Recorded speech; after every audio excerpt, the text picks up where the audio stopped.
Olá, seu Marcos Coimbra, tudo bem? Mauro, bom dia. Como vão as coisas? Mauro, 7 da manhã, né? Tudo bem, graças a Deus. Há uma enorme expectativa toda sexta-feira sobre a sua vida, não é? Realmente é uma expectativa muito grande, porque você tem feito um serviço de esclarecer, e é o que eu digo sempre: se você quer saber o que vai rolar, né, de interpretação de analistas daqui a 2 semanas, daqui a um mês, assiste o Marcos Coimbra, que ele vai antecipar, né? Fica todo mundo falando um monte de bobagem aí, depois vai tudo se alinhando em relação ao Marcos Coimbra. Dá apenas dois exemplos para vocês.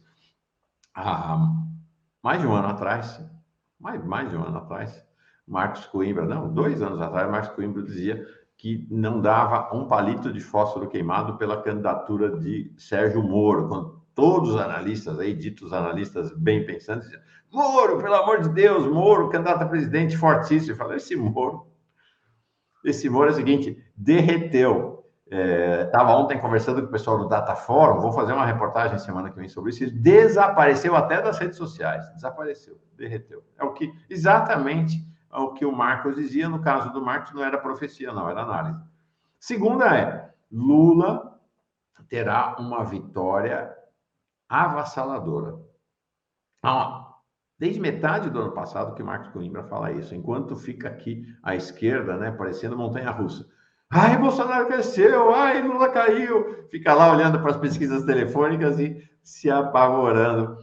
Ou, enfim, como se dizia no passado, tem que vender jornal. Mas o fato é que o Marcos o tempo inteiro apontou para o cenário que hoje todo mundo considera um consenso, que é a probabilíssima vitória do primeiro turno. Então, Marcos, primeiro lugar, parabéns. Segundo, quero te dizer que achei espantoso que o UOL tenha tomado uma iniciativa essa semana agora de criar um selo de qualidade para pesquisa, um negócio assim ridículo. Então, vocês imaginam, uma empresa que faz pesquisa quer criar um selo de qualidade para carimbar as pesquisas de todo mundo, o que é pesquisa boa e o que não é. Achei um negócio assim, de fato, inédito, realmente, inédito mesmo. Só um comentário a propósito disso é que, curiosamente, a empresa de pesquisa considerada a melhor do Brasil é a deles. É, verdade. Tem cada uma. Vamos embora. Vamos olhar aqui, então, para a média das pesquisas. Nós vamos depois, quando chegar nas pesquisas remotas, vou pedir um comentário do Marcos em relação a algo que foi tema essa semana. Então, vamos para a nossa série histórica.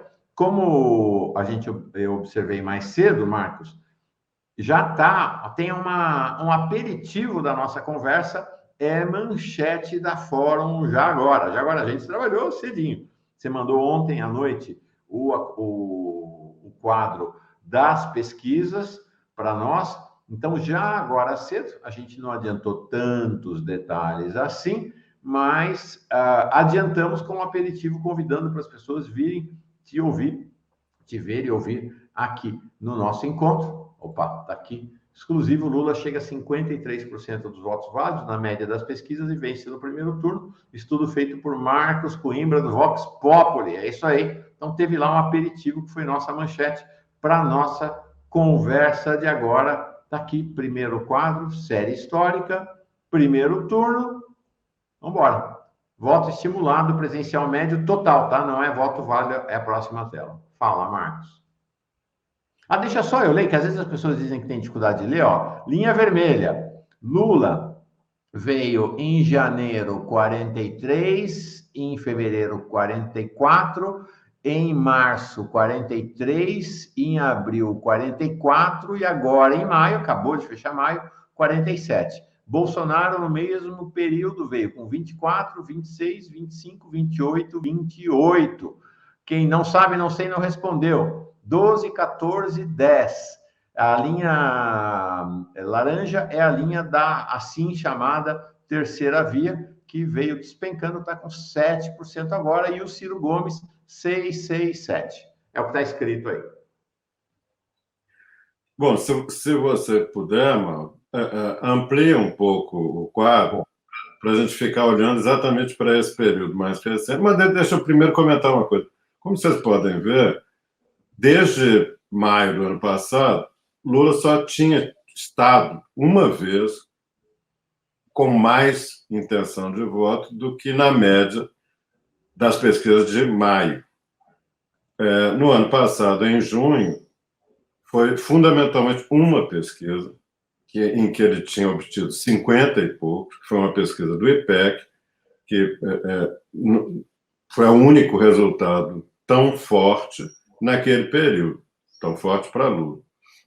Então, tirando essa excepcionalidade de um mês em que houve muito pouca divulgação de pesquisa e uma com uma intenção de voto muito elevada, acima da média dos outros, tirando lá, vamos voltar agora para o período recente, do início do ano para cá, se você puder ampliar, para todo mundo ver mais claramente o que eu quero chamar a atenção, que é o motivo principal dessa possibilidade que você está descrevendo agora. Isso, exatamente.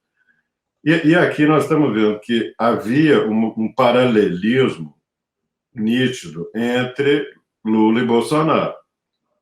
Lula estável lá em cima, 43 a 44, ou seja, andando para o lado, e Bolsonaro andando para o lado, 24, 26, 25, até quando o seu Sérgio Moro saiu e ele cresceu. Foi de 25 para 28.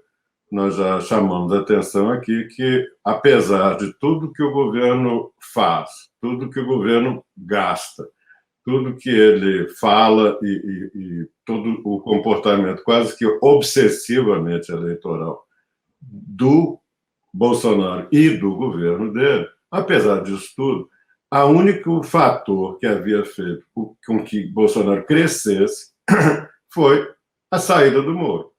Ele não cresceu por seus méritos, não cresceu porque as pessoas passaram a gostar mais dele, não passou porque, sei lá, funcionou o Auxílio Brasil, o auxílio isso, o auxílio aquilo, esse monte de medidas de voo de galinha, que é só para ver se melhora a chance eleitoral do cara. Nada disso funcionou. O que funcionou para ele foi a saída do Moro. Pois bem, isso até abril. Porque de abril para cá nós estamos começando a ver duas pequenas, mas por enquanto consistentes, porque todas as pesquisas estão apontando, não é uma, duas ou três, são exatamente todas as que, digamos assim, merecem ser consideradas. Lula cresce 3 pontos e Bolsonaro literalmente não se mexe.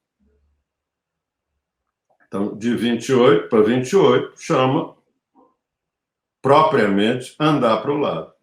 Enquanto que Lula anda para cima. 3 pontos.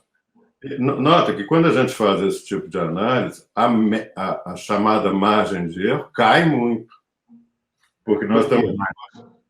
Porque aqui nós estamos considerando alguma coisa perto de 10, 12 mil entrevistas em cada ponto desse, que são os pontos que você soma todas as pesquisas, com metodologias diferentes, dia diferente, questionário diferente, mas junto a isso tudo, você está lidando com uma massa de respostas que diminui a margem de erro. E a possibilidade mesmo de pessoa ser entrevistada em diferentes por pesquisas é zero, né? Então, são 10 mil pessoas diferentes, né? Eu estou falando 10 mil para dizer assim, é como se cada pesquisa tem uma média aí de 2 mil, às vezes tem pesquisa telefônica menor, 1.200, às vezes até 1.000.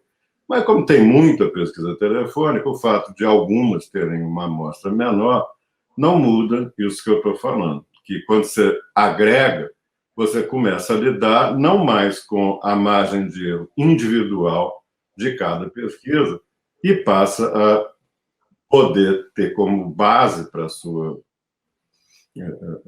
seu número 10, 12, às vezes 15 mil entrevistas, se somar tudo que saiu, por exemplo, nesse mês de maio, que terminou anteontem.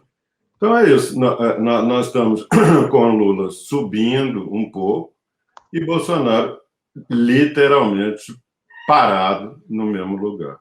Vamos olhar agora aqui, o Charles Andrade, de Cajamar, do perfil Brasil Melhores, é aqui.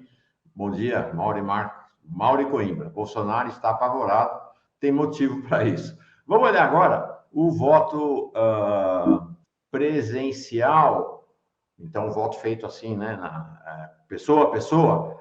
No primeiro turno, só votos válidos agora, né? Que é aquilo que vai definir se tem segundo turno ou não. Vamos fazer do mesmo jeito? Eu já recortei aqui, enquanto você falava, os momentos finais. Se você quer fazer uma observação geral, aí eu subo outro quadro aqui. Não, porque agora, neste momento, o interessante é o que está acontecendo agora, porque nós já estamos há 3 meses e pouco da eleição. Ontem havia exatamente 4 meses, agora já não tem menos de 4 meses. E o que interessa é o que está aparentemente acontecendo com a opinião pública agora, e não o que aconteceu ano passado. E aqui nós estamos vendo, de novo, Lula, de abril para cá, sobe pouco, mas aqui, repito, nós estamos falando com uma massa muito grande de entrevistas. E esses 2 pontos aqui têm que ser, vamos dizer assim, respeitados. Porque eles estão calçados na outra tendência. O Bolsonaro tinha fechado em 33 e agora 31. Então, tem uma tendência de Lula, aparentemente, ou por enquanto, é uma tendência que, claro, tem que ser confirmada, mas, no momento, o que as pesquisas estão indicando, também quando você olha pelo lado do voto válido, como, aliás, é natural, Lula cresce um pouco e Bolsonaro anda para o lado. Neste caso, anda até meio trôpego, perdendo 2 pontos. Não é a diferença que no final de abril estava em 18 pontos, agora passou para 22. Não é pouca coisa em um mês. Sim. E parece, sim, que está em curso uma tendência de Bolsonaro estar parando e Lula está crescendo. Não, 22 pontos, Marcos, é uma diferença respeitável no segundo turno. Não, respeitabilíssima. Pois é, quanto mais no primeiro. Quanto mais no primeiro. Agora, o que isso aqui sugere? Que, muito provavelmente, esgotou a fonte de crescimento que o Bolsonaro tinha experimentado, atravessado há 2 meses. E por quê? Não é, de novo, não é por causa do Centrão distribuir dinheiro esquisito para as prefeituras do interior, não é ameaça de golpe dos milicos, não é carreata, passeata, andata do Bolsonaro. Nada funcionou para ele. A única coisa que funcionou foi a transferência, o retorno do eleitorado, entre aspas, morista, para bolsonarista genuíno, que na verdade é o que, no fundo, era. E o que isso possivelmente sugere? A fonte era pequena, o remanso de votos do Moro era desse tamanho, e acabou. E quando acabou, a única coisa que deu crescimento para o Bolsonaro, ele parou de crescer. Ele não tem outro motivo para ter crescido. E quando esse estancou, ele parou. Tá aqui o Leonardo Grillo. Bolsonaro parando chega a ser bizarro ver jornalistas falando tanta besteira, chega a beirar a ignorância pensar em votar no PT Bolsonaro 2022. Ô, Leonardo, bolsonarista dando grana para nós aqui, legal. Vota no Bolsonaro, você tá ali. Se prepare que 2 de outubro está chegando. Obrigado pelo seu superchat, a gente aceita seu superchat. Tá aí. Ainda mais que não tem nenhum grande xingamento aqui. Tem gente que se diz de esquerda que me xinga de coisa muito pior do que isso aí, então tá tranquilo. Marcos, pergunta para você. Ontem, Ciro e Tebet sinalizaram um pacto de não agressão, possibilidade de estarem juntos. Estamos vendo ali a Simone Tebet está no meio daquela curva decadente ali do Laranjinha, que tem hoje 8%, Ciro tem 8% também. A junção desses dois aí pode fazer algum efeito? Em respeito às duas pessoas humanas, da senadora e do Ciro, você não pode dizer que não, é impossível. Rigor não tem nada impossível. Mas a probabilidade de que esse movimento entre os dois traga alguma consequência é muito perto de zero. Pelo que a gente está vendo essa eleição, e eu repito, nesta altura, uma das dimensões mais significativas das pesquisas, quem acompanha a pesquisa devia sempre prestar atenção nisso, é o grau de decisão. Nós já estamos com perto de 80% do eleitorado definido. E uma parte desses 20 que restam, que não estão definidos, eu posso te antecipar que não se decidirão nunca. Porque são pessoas que não gostam de política, não participam de política, não se informam a respeito Essa linha preta aqui, né? Essa linha preta está ficando cada dia menor. Você vê como é que ela caiu no mês passado. E esses 10% restantes fazem parte de um pedaço da sociedade brasileira muito pouco ligado em política. Isso não é porque nós somos pobres e atrasados. É porque é assim no mundo inteiro. Metade da população adulta americana não vota nunca. Perto de metade. Então, é normal que exista uma parcela que chega no final, nem se lembra que tem eleição, e provavelmente no dia 2, muitos nem vão. Por isso é que uma taxa de decisão de 80%, perto de 80%, sinaliza para um cenário em que mudanças são muito pouco prováveis. Então, é impossível? Não, mas é uma probabilidade que está tendendo a zero a cada dia em que nada acontece nesse grupo. Perfeito. A senadora foi objeto de uma série de movimentações nesses últimos dias e, como a gente está vendo, não trouxeram nenhum resultado na intenção de voto nela. O Ciro fica botando, sei lá, como é que chama aquele negócio? Melancia na cabeça para ver se alguém presta atenção nele. E não tem, ele tem um grupo lá fiel de eleitores que são altamente combativos, militantes, adoram Ciro Gomes, mas está ficando cada dia mais limitado a um pequeno pedaço da população politicamente ativa do país. Vamos ver as presenciais, perdão, as remotas? Bom, deixa eu só. Eu já botei na tela aqui, porque eu tenho questões sobre isso para você. Registrando aqui de novo, Leonardo Villa dizendo: parabéns pelo programa. Eu não sou Bolsonaro absoluto. Só não consigo aceitar o PT vendo toda a história do Brasil. Ô, Leonardo, vamos fazer um curso de História do Brasil junto, você e eu. Junto. Não vou ensinar, não. Vamos ser aluno. Mauro e Marcos, respeito a opinião de vocês e jamais faltarei com respeito, viva a opinião. É isso aí, Leonardo. Maravilha. Eu acho que é isso. Isso é uma coisa interessante, sabe, Marcos?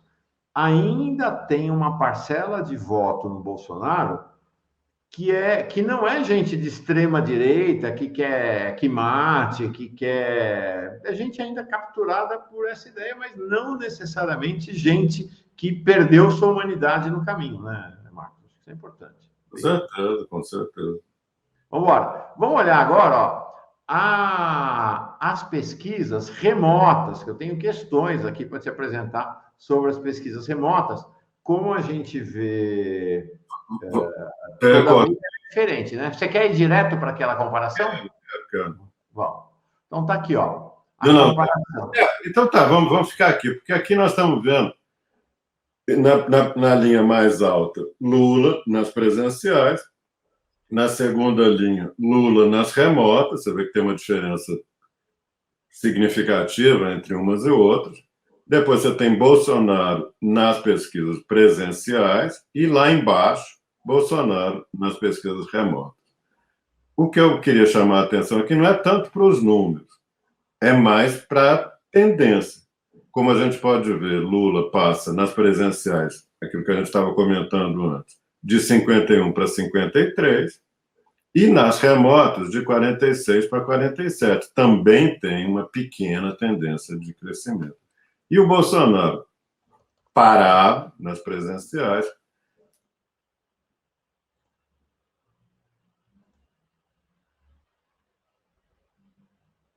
Oi, acho que o Marcos deu uma congelada, né? Sim. Digam para mim se eu... Deixa eu ver aqui. Deu uma congelada no Marcos, mas eu sigo mostrando. Enquanto ele estava falando, eu saí da tela aqui um pouquinho. Para vocês, eu estava aqui, mas eu estava recortando, feito o que ele tinha pedido antes, que é feito o recorte dos últimos meses. Onde está aqui? Um minutinho só. Está aqui o comparativo. Deixa eu colocar na tela, então, esse comparativo entre... O comparativo, que o Marcos estava exatamente comentando. Tá aí, o Marcos caiu, mas ele já volta já. Deixa eu ver se tem mensagem dele aqui.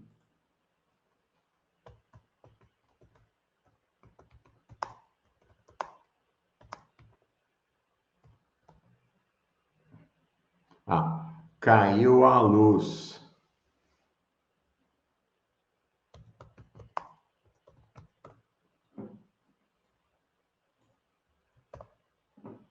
Tá voltando. Caiu a luz, mas tá voltando. Mas de qualquer maneira, deixa eu ver aqui. Porque eu quero perguntar para ele da Paraná Pesquisa, né? Todo mundo quer perguntar para ele sobre a Paraná Pesquisa. Vamos ver.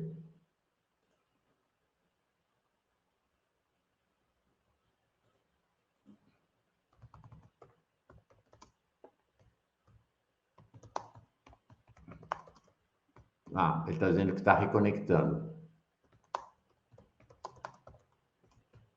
Está reconectando o computador. O modo é on. Todo mundo sabe o que é essa coisa de cair a luz e depois demora um pouquinho para voltar. Mas, de qualquer maneira, está aqui. Eu vou adiantando e ele já entra aqui para nos explicar melhor. Então, aqui está exatamente o que ele falou. É a comparação...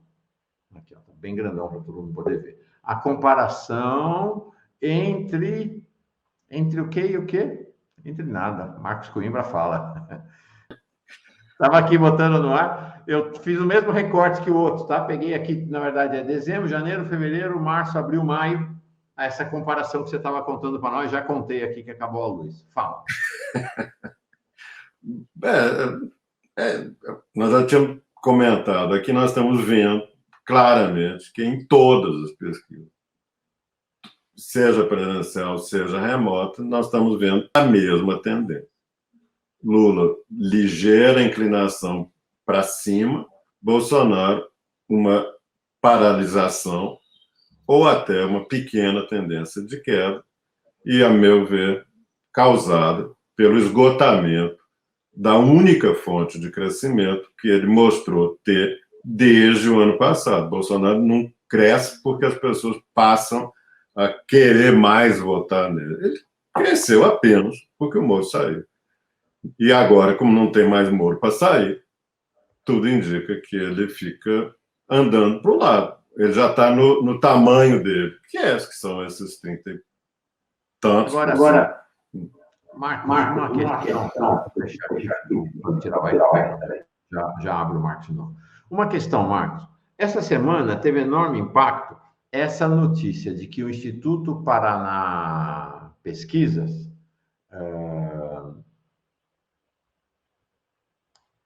fez um acordo, um pouco mais de um mês atrás, com o governo Bolsonaro, fez um contrato de mais de R$1 milhão, R$1,5 milhão de reais. E aí soltou essa semana uma pesquisa dando empate entre Lula e Bolsonaro na contramão de todos os demais institutos de pesquisa. Eu não vou te pedir, te colocar nessa saia justa de ficar fazendo comentários se o Paraná Pesquisa se vendeu, se comprou, isso, aquilo, não. O que eu queria te perguntar é, primeiro, esta pesquisa do Paraná está nessa estatística sua? Ela chega a afetar o quadro de estatísticas das pesquisas não presenciais?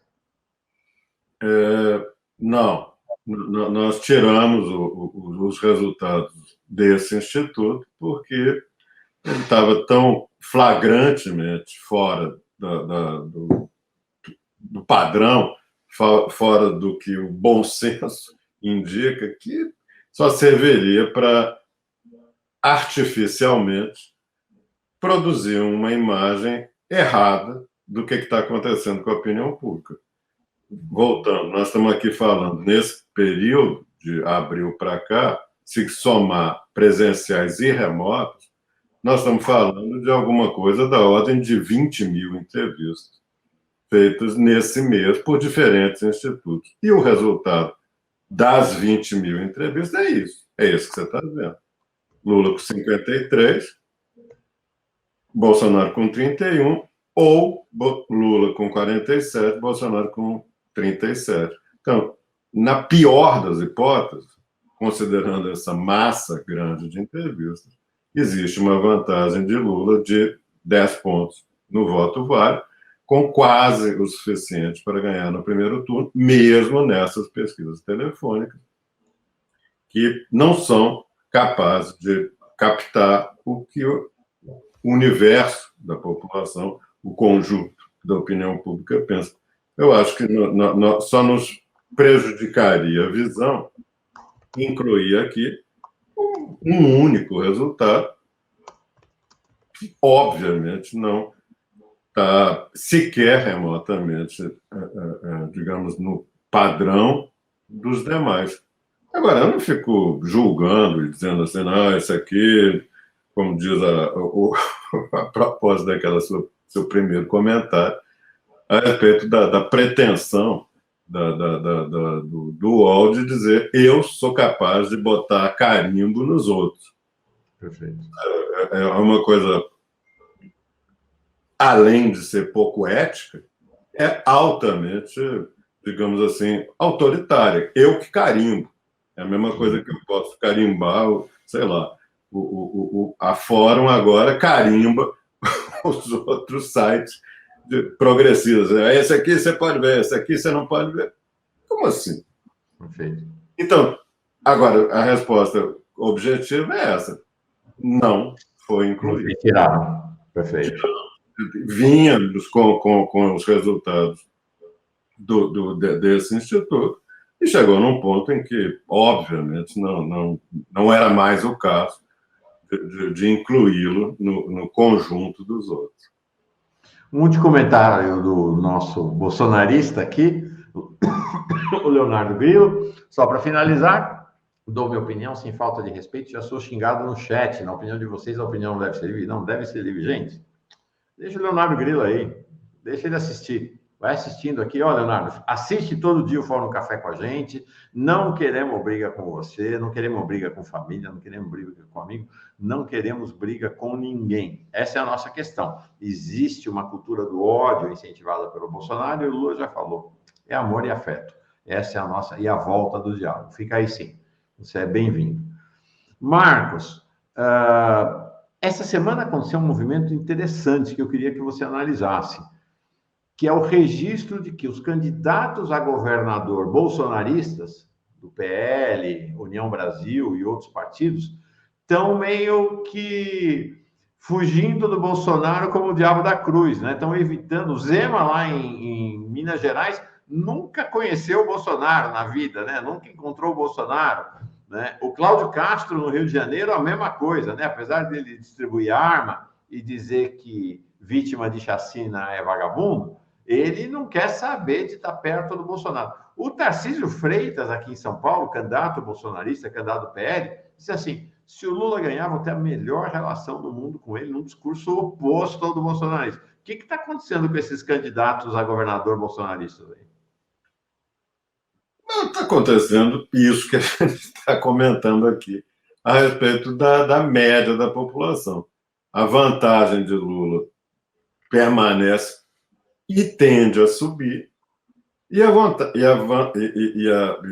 o tamanho, a intenção de voto no Bolsonaro é pequena e parou de crescer.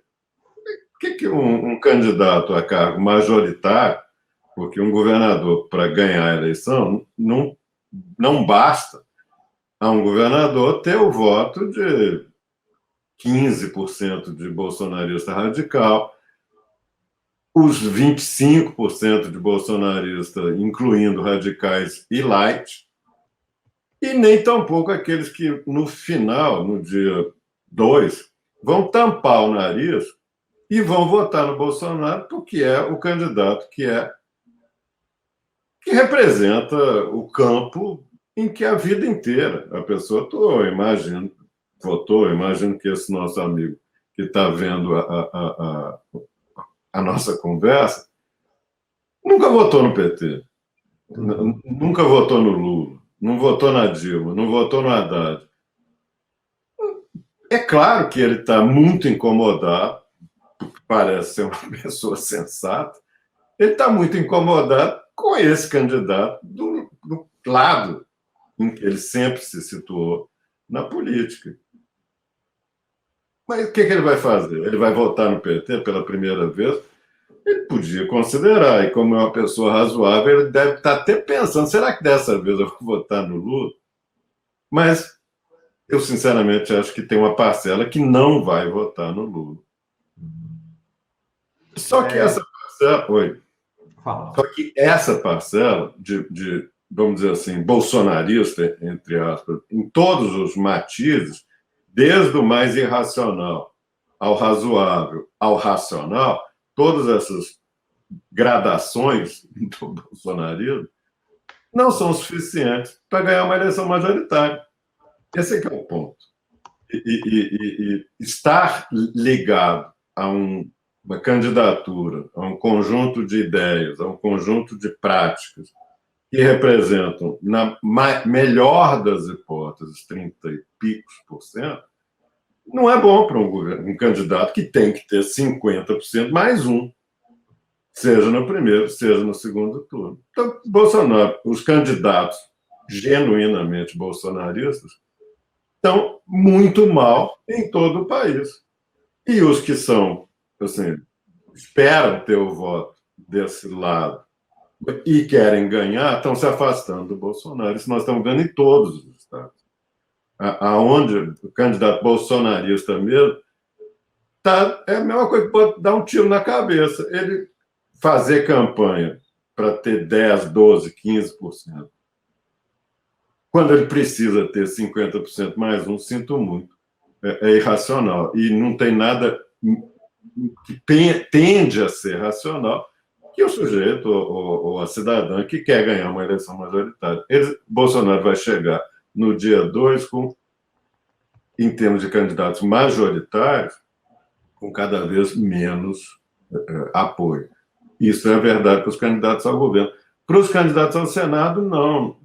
Presta atenção, nós podemos, como nós temos uma vaga e não tem obrigatoriedade de ultrapassar determinada votação, um candidato ao Senado pode se eleger com 15%.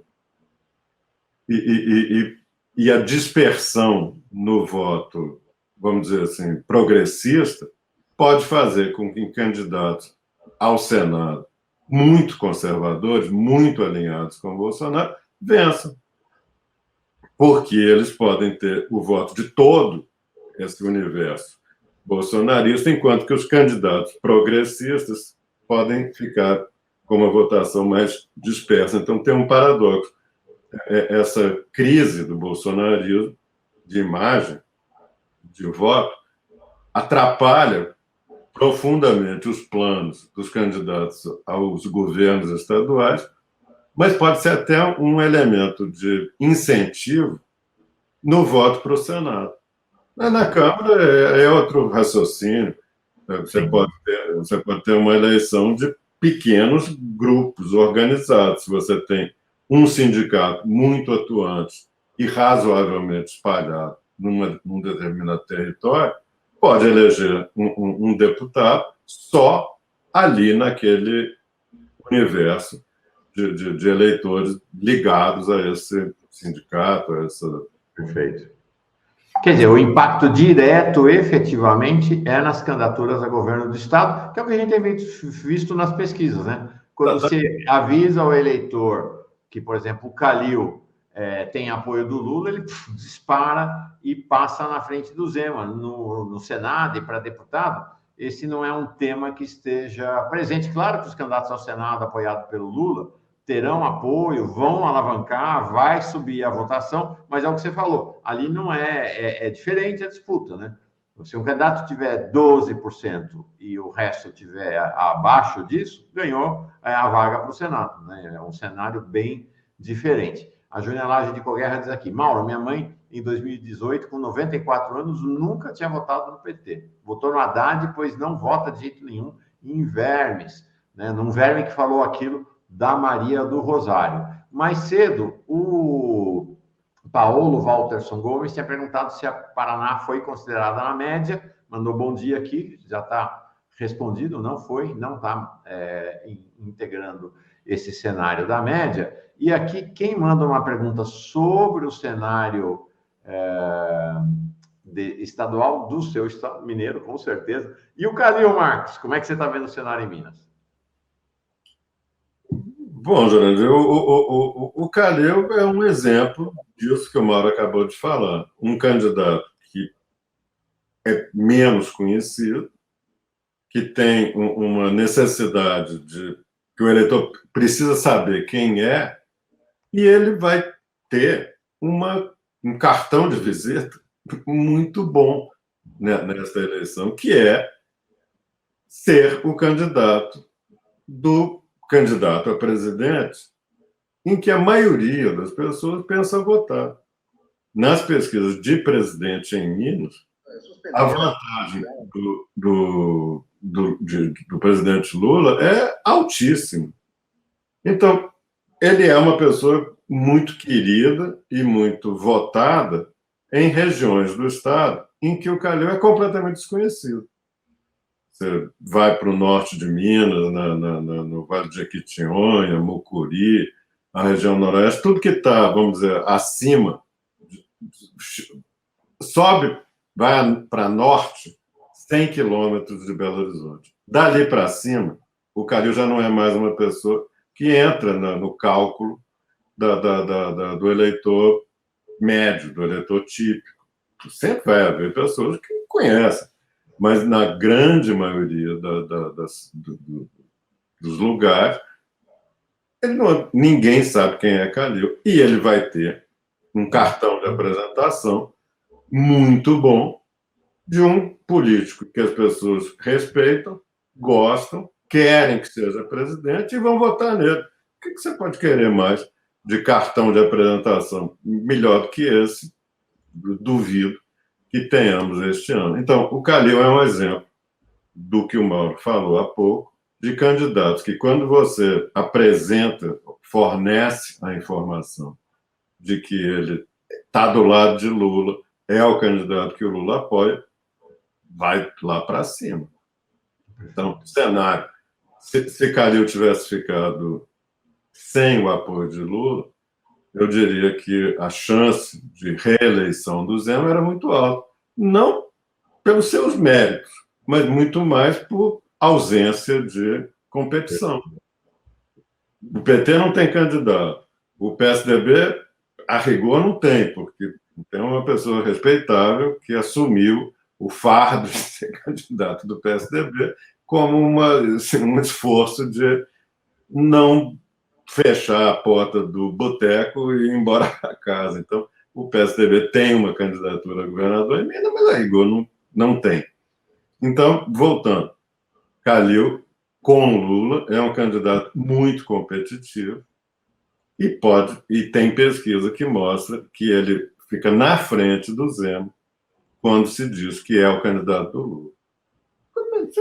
Tem vários outros lugares em que isso está acontecendo. Não, é isso aí. É interessante isso, sabe? Porque a eleição de Lula terá o condão não só de derrotar o Bolsonaro, mas de, ao mesmo tempo, derrotar o mal em diversos estados do país, né? Então, muito interessante esse papel né, do Lula nesse momento, né? Não é apenas um papel no país como um todo. Ele vai ter um papel... É como se o Lula tivesse, de certa maneira, saindo candidato a governador numa série de estados, né? Uma série de estados, fosse ele o candidato a governador. O voto no Calil é isso que você falou. Se não fosse o apoio do Lula, o Zema já tinha ganho a eleição em Minas Gerais. Então, é um voto, vamos dizer assim, no Lula-Calil, né? É um voto, se sem Lula, não tem Calil, né? Muito interessante. Salvador Batista da Silva. Like, meu povo progressista, apenas 50% da audiência deu seu like. É isso aí, gente. Vamos fazer o seguinte, inscreva-se já na Pós TV Fórum, se você não está inscrito ainda, dê seu like, tudo isso não custa nada, é ato de generosidade. E generosidade, que custa aí, depende da sua situação, dessa pindaíba que o Bolsonaro levou o país, que é a de tornar-se membro ou membra da Pós TV Fórum. A mesma coisa mandar sua contribuição pelo Pix, tornar-se assinante. É a mídia independente, eu sempre digo aqui, gente, vamos lá, mídia independente, o que é mídia independente? É mídia independente dos grandes, dos poderosos, é mídia que não tem dinheiro de banco. É isso que define a mídia independente. Eu digo para vocês, não tem. Júnior Lage de Coguerra, lá de Mineira, como está o Senado em Minas Gerais? A Júnia é grande apoiadora da aliança do Lula com o Calil, mas ela está em guerra contra a candidatura que é da aliança do Silveira, não é Silveira, do candidato, é Silveira, né? O candidato ao Senado lá do PSD de Dado. Então, com certeza ela está preocupada com isso. Bom, acho que o dado mais relevante da eleição para o Senado em Minas e em vários outros estados é estarmos já há 3 meses, menos de 4 meses da eleição, e haver para o Senado, nesses lugares, um nível de não sei na resposta, na pergunta espontânea a respeito de voto para o Senado, maior que 90%. Então, nós temos vários estados em que 90% do eleitorado não tem um candidato espontâneo. Em alguns estados, chega a 95%. Tem, vamos dizer lá, meia dúzia de candidatos, mas 95% das pessoas dizem não sei na hora em que essa pergunta é feita. Minas é um desses estados. Hoje, tem um cenário que pode fazer com que o voto para o Senado é um exemplo daquele paradoxo que a gente estava falando agora há pouco, a respeito do voto para o Senado. Quem lidera, se entra na lista, não sei se vai ser candidato, não sei o que vai acontecer, é o Aécio Neves. Porque, por uma razão simplíssima, num cenário em que 95% das pessoas não tem candidato pró, não sabe quem são, você oferece um nome de um cidadão que foi governador 2 vezes, elegeu seu sucessor, foi candidato a presidente, por mais que ele tenha se desmoralizado nos últimos anos, ele continua a ser alguém que o cidadão, a cidadã diz assim, ué, eu não sabia, nem sabia que o Aécio era candidato, pode votar nele, porque ele não sabe, ela ou ele nem sabe quem são os candidatos. Então, hoje, se você coloca o nome do Aécio Neves na lista, ele tem um apoio da ordem de 20 e tantos a 30%, pelo que eu vi, e tem 50% de rejeição. Quando você pergunta nominalmente, você votaria nesse? Não, de jeito nenhum. Então, ele pode se tornar, caso as coisas aconteçam nessa linha, ele pode se tornar um senador votado por 20 e poucos, detestado por mais da metade do eleitorado, no entanto, vira o senador de Minas. É um paradoxo. E num dia em que nós tivemos passado todas as urgências urgentíssimas que temos pela frente, esse é um dos temas que deve ser discutido numa reforma política que melhore e não que piore, como essa que o Congresso está pensando em aprovar na 23ª hora. Em outras palavras, chance do Aécio voltar ao governo de Minas? Zero. rosca nenhuma com essa rejeição. Mas para o Senado, pode ser que ele fature essa boquinha. O Paulo Walterson Gomes tinha mandado uma questão lá em relação ao Estudo Paraná Pesquisa. Ele volta com uma questão interessante. A gente vai caminhando para o fim da nossa conversa, Marcos, com esse tema. Achei bem legal isso. Quanto de influência a propaganda na TV terá? Muda o cenário? Ele registra, o Bolsonaro esse ano terá bem mais do que na eleição passada, né, somando a exposição que já tem no cargo. Por que ele terá muito mais? Porque o PL é o maior partido da Câmara dos Deputados nesse momento. Preocupa essa questão da TV? Segundo ele, a eleição está longe ainda. Aqui acho que é um ponto que você tem dito que está menos longe cada dia mais perto. Mas como você imagina que se colocará a questão da TV? Bom, nós estamos, desde março, com a propaganda partidária, as inserções dos partidos no ar, seja no âmbito nacional, seja em estados. O que eu posso dizer é que nada indica que tenha tido qualquer efeito nesses 2 últimos meses. Então, não fez com que ninguém aparecesse. Eu, às vezes, ouço esse tipo de avaliação. Não, porque a Tebet tem a inserção de fulano, Beltrano. Serviu para alguém, até agora, esse tipo de mídia? Não. Nada mudou, e a gente está vendo aqui as forças assim, relevantes que estão movimentando a opinião pública são outras.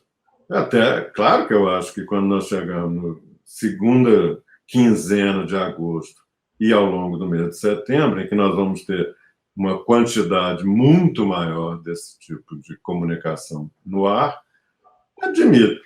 Mas nós estamos vendo uma redução geral na população que vê televisão aberta. Nós estamos vendo crescer a proporção de pessoas que se informam de outros modos e tem tido muito pouco efeito. Repito, até agora, sempre temos que guardar a hipótese de alguma outra coisa acontecer de 15 de agosto em diante. Mas, por enquanto, não, eu não estou vendo nada que sugira que um movimento proveniente desse tipo de cenário de comunicação. Não creio. Agora, é óbvio que sempre poderá haver, especialmente nas eleições de Senado, eu acho que pode ter algum efeito, pelos graus altíssimos de desconhecimento. Ninguém desconhece Bolsonaro, ninguém desconhece Lula. 80% da população está resolvida por um ou por outro. Então, o que vai fazer tão grande a diferença de ter o Bolsonaro recitando lá Deus, pátria, família, não sei o que, todo mundo sabe que é lorota. Afinal de contas, está convivendo com esse cidadão no governo há 3 anos e meio. Não há de ser meia dúzia de spot de comunicação no ar que muda esse cenário. Agora, os gringos têm essa história. Pergunta do $1 milhão. Então, agora a pergunta de $1 milhão para o Marcos Coelho para a gente encerrar. Bom, você disse, Lula está crescendo e Bolsonaro parou. Com base nas curvas que a gente está vendo hoje, até onde o Lula pode ir? Está com 53. Pode crescer ainda mais? Nós já também tratamos disso em outras conversas. O melhor resultado que Lula teve na sua carreira foi quase 60% do voto. No primeiro turno? Segundo turno. Segundo turno, tá. Segundo turno. Hoje, ele está, na média das pesquisas presenciais, já chegando em 55% do voto válido. Tá. A pesquisa mais recente da Datafolha, 54%. Você acabou de ver aqui que no conjunto, ele está com 53, já tem pesquisa com 54 feita mais no final do mês, e como essa coisa está claramente sendo afetada pela passagem do tempo, eu diria que é bem possível que cheguemos no final deste mês, de junho, com Lula acima dos 55% no primeiro turno. Ou seja, ele já está chegando perto daquele quase 60% que ele teve no segundo turno contra o Alckmin. É possível ir além disso? Creio que não. No primeiro turno. No segundo turno, ele vai juntar isso que ele tem com havendo o que tiver de eleitores que, pensando bem, votam nele. De certa forma, aconteceu com o governador Alckmin em 2006. Ele teve menos votos no segundo turno do que tinha tido no primeiro. Não é impossível que isso aconteça este ano, se houver segundo turno. E esse se houver, agora nós podemos falar mais claros, porque é isso que as pesquisas estão indicando, um cenário de probabilidade crescente de vitória no primeiro turno. Então, pode haver um segundo turno em que o Bolsonaro encolhe. Se eu entendi, então, na medida em que a eleição é um primeiro turno com cara de segundo turno, os votos de Lula tendem a se aproximar da votação, como ele está tendo uma votação realmente histórica, tendem a se aproximar da votação que ele teve no segundo turno. Então, é por isso que você está dizendo. Então, ele pode ter um fenômeno, né, um fenômeno realmente inusitado na política brasileira, que é ter 60% de votos no primeiro turno, mas exclusivamente porque o primeiro turno está adquirindo cara de segundo turno, é isso? Exatamente, exatamente. Hoje, vamos tomar aí como referência 54 no válido da última pesquisa do Datafolha, no primeiro turno. Vamos imaginar um cenário em que essa metade de eleitores que hoje pensam no Ciro, mas que não estão seguros do seu voto, vamos pensar que essa metade diz, sabe o que mais? Eu já estou de saco cheio dessa eleição, não aguento mais ver esses caras falando, não aguento mais o Mauro Lopes e o Marcos Coimbra falando de eleição toda sexta-feira, vamos resolver esse negócio logo. Se essa metade de 8 é 4, pensa no cenário em que essa metade do Ciro resolve, porque eles dizem que vão votar no Lula no segundo turno. Não estou querendo que eles mudem de pensamento. Eles já dizem que vão votar no Lula no segundo turno. Então vota logo. Se acontecer isso, 54 mais 4 já dá 58%. Na margem de erro, é o voto que o Lula teve no segundo turno, em 2006, no melhor resultado da sua trajetória. Perfeito. Sensacional. Não está tão longe esse cenário. E você... Tá bom. Legal, Marcos. Obrigado. Tua presença aqui é sempre animadora. E você, a imagem que eu tenho de você é meio assim, a gente caminha num mundo meio de névoas, brumas, e você é a nossa bússola que vai orientando aí o caminho. Obrigado mesmo. Foi ótimo. Eu espero que essas conversas ajudem a tornar mais claro esse cenário que fica pesquisa demais, agora tem agregador demais, Mas agora tem portal querendo carimbar os outros. Vamos tentar ajudar e não atrapalhar. Está ajudando muito. Abração, Marcos. Bom fim de semana para você. Obrigado. Um abraço a todos que estão conosco.